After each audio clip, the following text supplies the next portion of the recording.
আজ সকালে ঘুম থেকে উঠেই দেখি বাড়ির সামনে থেকে কাঞ্চনজঙ্ঘা দেখা যাচ্ছে। তারপর চলে আসি আমার হেয়ার কাটিং করাতে এই সেলুনে শঙ্করদা না থাকায় চলে আসি হাংরিতে চা খেয়ে চলে আসি অন্য একটি সেলুনে, যেহেতু আমার আজকে আর্জেন্ট ছিল।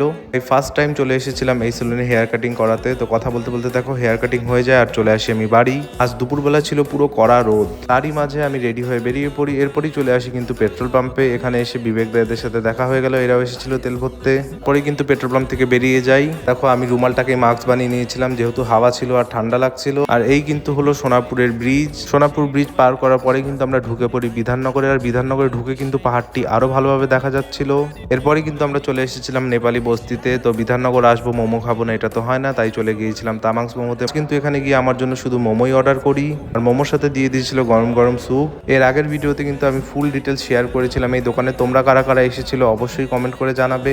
তারপরই কিন্তু খাওয়া দাওয়া করে সেখান থেকে আমরা বেরিয়ে যাচ্ছিটা কোথায় সেটা দেখাবো নেক্সট ব্লগে। আজকের মতো বাই।